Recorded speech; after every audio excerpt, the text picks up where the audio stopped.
Berikutnya, saya bekerja di sebuah perusahaan. Baru setengah tahun berjalan, saya merasa yang saya kerjakan overload karena tidak hanya fokus pada satu bidang.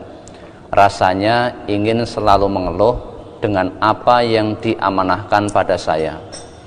Di sisi lain, saya termotivasi dengan ayat Al-Quran bahwa Allah tidak membebani kaumnya melainkan sesuai dengan kemampuannya. Lalu saya berpikir, oh berarti saya dianggap mampu oleh Allah, meskipun terkadang saya tidak sanggup dan akhirnya sakit. Yang saya tanyakan, sebatas mana maksud dari ayat Allah tersebut? Apakah semua hal yang kita terima itu berarti Allah menganggap kita mampu atau bagaimana, Ustaz? Maksud ayat la yukallifullahu nafsan illa wus'aha bukan begitu. Maksud dari ayat ini, kita ini dalam menjalankan agama tidak dituntut di luar kemampuan kita. Ya, kita tunaikan secara maksimal. Fattaqullaha mastata'tum. Bertakwalah kepada Allah sesuai dengan kemampuanmu. Jadi sesuai dengan istita'ah kita, kadar kemampuan kita. Allah tidak akan memberikan beban kepada hambanya di luar kemampuan hambanya. Maka dalam beragama ini memang Allah menetapkan sesuatu. Namun kalau hambanya berada dalam kondisi sesuatu yang lain, Allah juga berikan rukhsah, berikan keringanan. Karena Allah tidak menuntut hambanya menjalankan agama ini di luar batas kemampuannya. Ini maksud dari ayat tersebut. Selain itu, ayat ini juga bermaksud bahwa Allah tatkala memberikan ujian kepada hamba-hambanya yang beriman, itu pasti tidak akan pernah keliru. Karena Allah Maha mengetahui si fulan itu sanggup kalau diuji dengan A, B tidak sanggup diuji dengan A, dengan ujian A, maka tidak akan keliru. Allah itu memberikan ujian pada hambanya itu pasti masih di bawah di dalam kesanggupan seorang hambanya menerima ujian tersebut. Kalau hambanya itu betul-betul hamba Allah yang beriman. Kalau hamba Allah yang hanya sekedar mengaku iman, ya niscaya diuji oleh Allah, diuji dengan kenikmatan, niscaya dia tidak bisa bersyukur karena dia hanya sebatas mengaku iman. Iman itu berkali-kali sudah dijelaskan tidak hanya butuh pengakuan di lisan, namun yang namanya iman harus diyakini dari dalam hati. Selain pengakuan di lisan juga harus diyakini dalam hati. Yakin betul kepada Allah, yakin betul dalam hati kita bahwa nanti kita akan dimintai pertanggungjawaban oleh Allah. Yakin betul bahwa nanti kita akan dihisab oleh Allah.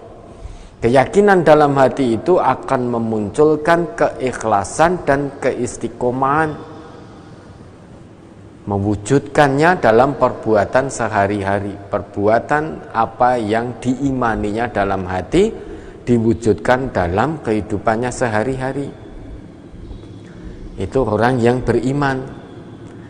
Kalau hanya sebatas ngaku iman, maka dia diuji dengan kenikmatan tidak bisa bersyukur. Diuji dengan hal yang tidak menyenangkan, dia tidak bisa bersabar. Kalau diuji sakit, dia tidak bisa bersabar karena hanya mengaku iman. Imannya kadzib atau setengah-setengah. Imannya dusta atau imannya hanya setengah-setengah. Menyembah Allah, yakin kepada Allah itu hanya ala harf, hanya berada di tepian, minggring-minggring begitu, tidak yakin betul kepada Allah. Nah, orang yang yakin betul kepada Allah diuji dengan kenikmatan, dia bersyukur. Diuji dengan hal-hal yang tidak menyenangkan, dia bersabar. Maka Nabi kita sampai bersabda, ajaban li amril mu'min, sungguh menakjubkan perkara orang-orang yang beriman. Innama amrohu kullahu lahu khair. Sesungguhnya seluruh perkara orang yang beriman adalah kebaikan bagi dirinya. Walaisa dzalika li ahadin illa lil mu'min. Dan itu tidak akan didapati oleh seseorang pun kecuali hanya akan diperoleh oleh seorang yang mukmin. Apa itu? Idza asobathu sarra syakara fakana khairal lahu.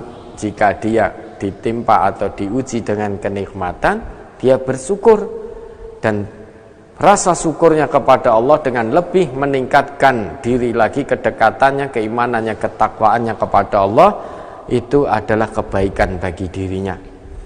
Wa in asobathu dharra sabara. Kalau ditimpa musibah, ditimpa hal-hal yang tidak menyenangkan, dia sabar, dia yakin betul bahwa ujian ini Allah turunkan kepadaku karena aku mampu untuk menjalani ujian ini dengan penuh keikhlasan, kesabaran, dan tetap dalam ketakwaan kepada Allah. Maka dia bersabar.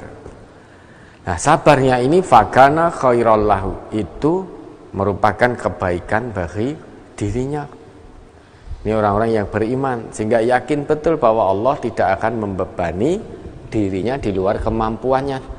Nah, kalau yang kamu lakukan tadi berarti mengangkat di luar kemampuan. Semuanya ditangani. Padahal kita manusia ini punya segala keterbatasan. Fisik kita terbatas, tenaga kita terbatas, akal pikir kita terbatas, kemampuan kita terbatas, kesehatan kita terbatas. Maka jangan mengangkat di luar kemampuan. Semuanya ditangani. Karena terobsesi dengan ayat ini, bahwa ini berarti saya mampu, ini berarti saya mampu. Oh tidak, ayat itu maksudnya bukan begitu. Kalau semuanya ditangani berarti menyalahi fitrah manusia. Manusia itu punya segala keterbatasan, tidak bisa semuanya, tidak bisa ngabehi kalau dalam bahasa Jawa. Ya, maka buktinya tadi mudah sakit, karena banyak yang diurusi, semuanya ditangani sehingga sakit. Berarti kesehatannya terbatas.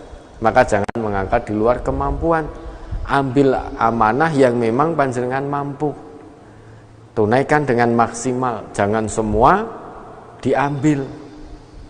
Jangan semua dikerjakan. Ya, kesehatan kita terbatas. Kemampuan akal pikir kita juga terbatas. Ya, mudah-mudahan bisa dipahami. Ada lagi?